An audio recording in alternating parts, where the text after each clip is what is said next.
So guys, welcome to back my Abhi study YouTube channel. इस video में हम लोग वर्ग देखेंगे। वर्ग होता क्या है और वर्गमूल क्या होता है। आप किसी भी गवर्नमेंट जॉब की तैयारी करते हैं तो उसमें यह पूछा जाता है, मतलब इसके ऊपर प्रश्न पूछा जा सकता है। तो पहले हम लोग देखेंगे वर्ग होता क्या है। तो वर्ग है जब किसी संख्या, मतलब जब किसी दी गई संख्या, मतलब जैसे हमारे पास दिया गया है 5, दी गई संख्या की उसी में, मतलब इस 5 को हम फिर 5 से गुणा करेंगे, उसी संख्या में गुणा किया जाता है, तो प्राप्त गुणनफल दी गई संख्या का वर्गमूल कहलाता है। जो प्राप्त इसका गुणनफल होगा 25, 5 का हम 5 में गुणा करेंगे तो हमारे पास कितना आएगा, 25 आएगा। तो ये 25 इस संख्या का क्या होगा, गुणनफल होगा, मतलब ये संख्या का वर्ग होगा।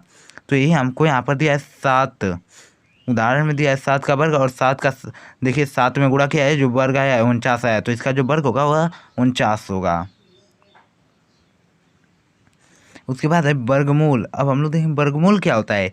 तो वर्गमूल किसी दी गई संख्या का वर्गमूल वह संख्या है जिसका वर्ग करने पर दी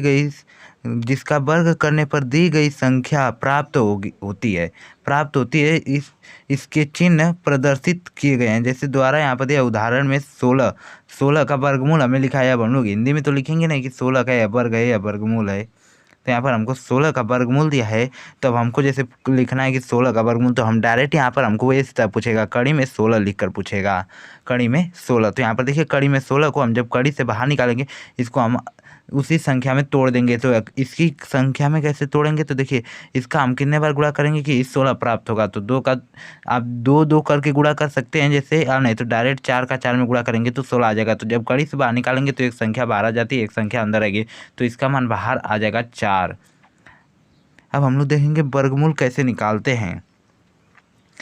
वर्गमूल ज्ञात करने की विधि। वर्गमूल ज्ञात करने के लिए निम्न दो विधियां हैं। जैसे कि हम दो तरीकों से वर्गमूल। तो हम लोग देखेंगे गुणनखंड विधि। तो गुणनखंड विधि, यह विधि में निम्न उदाहरण द्वारा समझी जा सकती है, मतलब कि आप लोग को उदाहरण द्वारा समझना पड़ेगा। जैसे यहाँ पर हमको दिया है 900 का वर्गमूल क्या है। 900 का वर्गमूल हल दिया है, तो 900 का वर्गमूल हम लोग अब ज्ञात कर लेते हैं भाग विधि से। तो 900 का वर्गमूल जब हम भाग विधि गुणनखंड विधि से ज्ञात करेंगे, तो आपको इसको गुणनखंड करना पड़ेगा। तो चलिए इसका हम गुणनखंड कर लेते हैं। पहले हम गुणनखंड विधि से ज्ञात करेंगे, बाद में भाग विधि से। तो पहले यहाँ पर हम गुणनखंड विधि से, पहले तो हमको इससे काटेंगे तो कितने बार में कटेगा, पहले इसे हम 2 से काटेंगे, तो 2 से कितने बार में कटेगा, तो 900 का आधा होता है 450, 900 का आधा 450। तो देखिए इसके बटे में 450 है, फिर हम 2 से ले जाएंगे तो उसका आधा करेंगे तो 225 आएगा, क्योंकि 225 का दुगुना 200 का दुगुना 400 हो जाएगा, और 25 का दुगुना 50 हो जाएगा। तो ये आ जाएगा जब 2 से गुणा करेंगे। अब ये देखिए 2 से कटेगा नहीं, तो 2 से जब वो संख्या कट सकती है जिसके इकाई का अंक 2 4 6 8 हो। जैसे आप विभाज्यता का नियम पे हम वीडियो बनाए हैं, वो आप देख सकते हैं। अब हम लोग इसे काटेंगे 3 से, तो 3 से काटेंगे तो यह 3 से कितने बार में कटेगा, 75 बार में। तो 75 भी कितने से कटेगा, 3 ही से कटेगा। तो अब यह 3 से कटेगा कितने बार में, 25 बार में, क्योंकि 25 तिहाई 75 होता है। अब यह कितने संख्याओं से कटेगा, अब यह 5 से कटेगा। तो 5 से काटेंगे तो 5 बार जाएगा, फिर 5 से काटेंगे तो 5 आ जाएगा। तो अब इसका हम देखेंगे किस तरीके से निकाला गया है। तो यहाँ पर देखिए 900, तो यहाँ पर हम इसका क्या करेंगे, गुणा कर लेंगे, और गुणा करने के बाद 2 का पेयर बना लेंगे।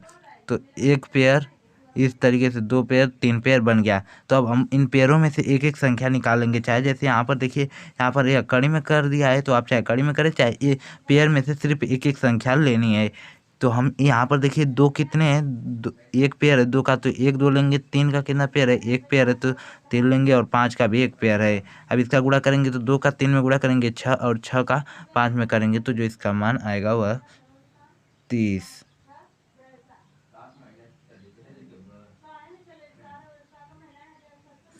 अब हम लोग देखेंगे भाग विधि। दूसरा है हमारे पास भाग विधि। तो भाग विधि से उदाहरण द्वारा समझे जा सकते हैं, मतलब उदाहरण से हम समझेंगे। इसमें भी हमको 900 का वर्गमूल निकालना है। तो भाग विधि करने के लिए आप लोग को क्या करना पड़ेगा, भाग विधि करने के पहले यहाँ पर जैसे हमारे पास 900 दिया है, इस 900 का अब हम निकालेंगे। तो पहले देखेंगे, आप पीछे के साइड से 2 पेयर बना लीजिए। देखिए यहाँ पर हम पीछे साइड से 2 पेयर बना लिए हैं, और जो आगे देखिए आपको एक संख्या बच सकती है, यहाँ पर आगे हमको एक संख्या बच सकती है। तो पहले अब हम देखेंगे जो यह संख्या बचे इससे बड़ा नहीं होना चाहिए, इससे छोटा हो या इससे इसके बराबर, जैसे हम भाग में करते हैं उसी तरीके से। तो इससे छोटा तो नहीं होगा, इसके बराबर 9 का वर्ग हो जा रहा है, तो 9 का हम यहाँ पर 3 लिखेंगे। तो 3 का वर्ग हो जा रहा है, तो 3 का कितने बार रखेंगे, 3 का वर्ग यहाँ पर लिखेंगे, यहाँ पर 3 लिखेंगे, तो 3 का वर्ग कितना होता है 9, और इसके नीचे भी हम लोग 3 लिखेंगे। अब यह कितना हो गया, जब इसमें से 9 घटेगा तो यहाँ पर डबल जीरो बच गया। तो यहाँ पर दो, जब हम डबल जीरो उतारेंगे तो ऊपर एक जीरो बढ़ा देंगे, ऊपर हम लोग यहाँ पर एक जीरो बढ़ा देंगे। तो इसका भी यहाँ से आप लोग निकाल सकते हैं, इसका भी मान 30 आएगा।